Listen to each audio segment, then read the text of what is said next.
Greetings, everyone. Bill, thanks for inviting me and giving me this opportunity so early in my tenure to share a few thoughts with American Legion's leadership. And Ralph Bozella, Chair of Legion's VA and Rehab Commission, thanks to you, too, for all your hard work and devotion to veterans. I look forward to working closely with you to serve our vets as well as they've served us. I'm humbled by the immense privilege and honor of leading VA.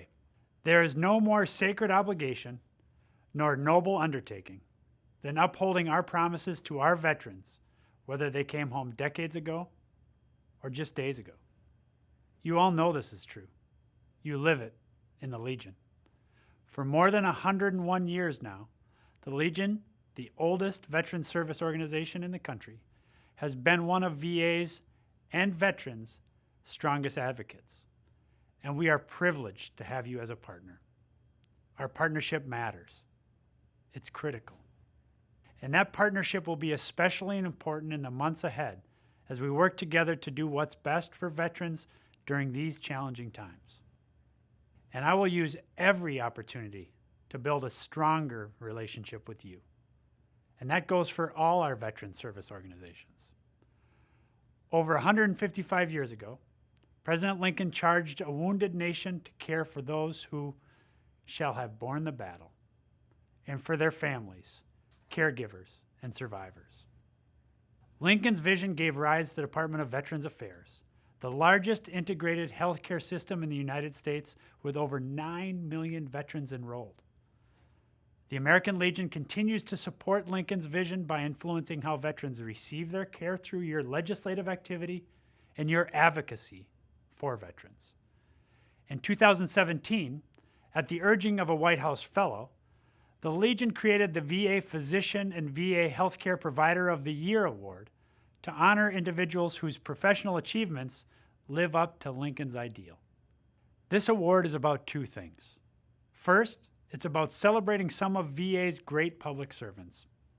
And second, it's about recognizing their commitment to the advancement of new ideas, new innovations, and new initiatives in medicine that help and heal our veterans. I know this award ordinarily goes to a single top doctor and healthcare professional who exemplify the highest standards in their medical field. But this has not been an ordinary year. VA healthcare professionals have been working around the clock tirelessly during this pandemic to battle the spread and provide the best healthcare to veterans, and in many cases, to Americans who are not veterans. And lately, they have been working tirelessly to get vaccines into veterans' arms. Who are those VA healthcare workers on the front line who deserve this award? They include people like Dr. Beth Ripley, director of the VHA 3D printing network. Beth created personalized prosthetics and models of organs to help surgeons as they prepare for operations. Thanks to Beth and her team, more than 30 hospitals now have 3D printing capabilities. And Beth's leading the charge to expand this capability to all VHA medical centers. When the pandemic hit the nation, Dr. Ripley and VHA joined with the Food and Drug Administration, the National Institute of Health, and other organizations to use that 3D printing technology to create face masks, shields, and other personal protective equipment for frontline healthcare workers. They include people like Chief Pharmacist Dr. Ivan Cephas. I met Dr. Cephas at the DC VA Medical Center last week. He and his team lead the effort in vaccinating more veterans each day by squeezing every drop they can out of every vial of Pfizer COVID vaccine. There are people like Sophia Diddley, a nurse who serves at the Perry Point VA Medical Center in Maryland. Sophia, a 24-year Air Force veteran, left the safety of her home and family to deploy to New Jersey. There, she assisted with the COVID-19 response at the Menlo Park Veterans Memorial Home and the Water's Edge Healthcare Rehabilitation Center, a private rehabilitation facility. Sophia volunteered where she was needed most to support those veterans and non-veterans suffering from COVID-19. They include people like Dr. Jane Kim, VA's chief consultant for preventive medicine, who serves as a primary care physician at the Durham VA Medical Center. She has overseen VA's efforts to administer more than 2.1 million doses of the vaccine to VA patients, employees, and federal partners at more than 250 VA sites. Just last week, VA vaccinated its 1 millionth veteran with their first dose of COVID-19 vaccine, after VA clinician Dr. Michael Lewis at the Greater LA VA and others helped hundreds of vets and staff volunteers initially test their safety and efficacy for all Americans. They include courageous VA employees like Cheryl Owens, who was one of the first African-American employees to get the vaccine at the Central Alabama VA. Cheryl wanted to be an example of trusting the science, she said, for other African-American veterans and staff members who were hesitant about the vaccine.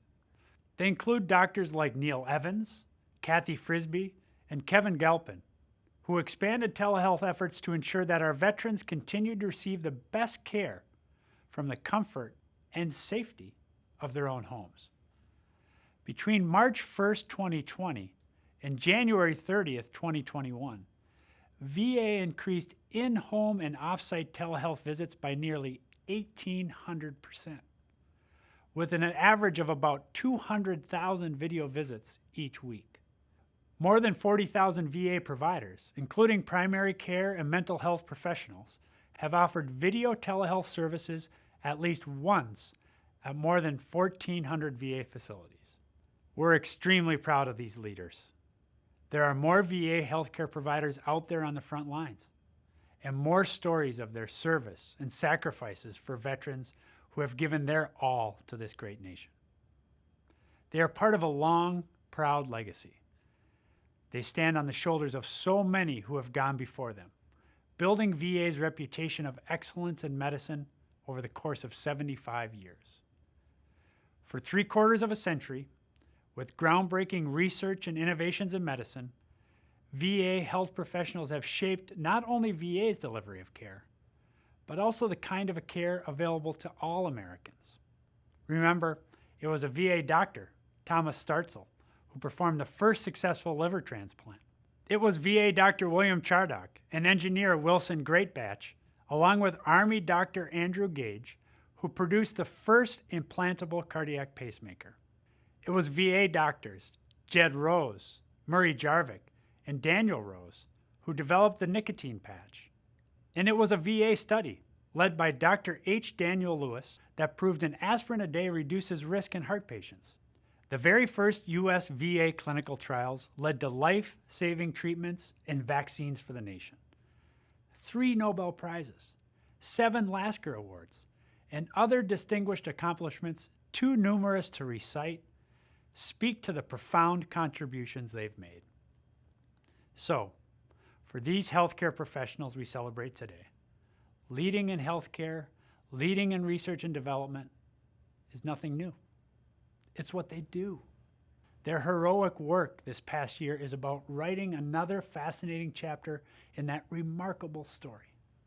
Today, you honor all of them.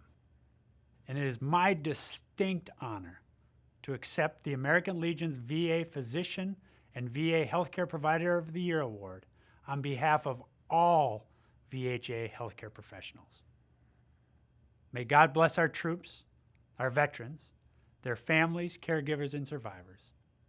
And may we always work together to provide them the care and support they've earned.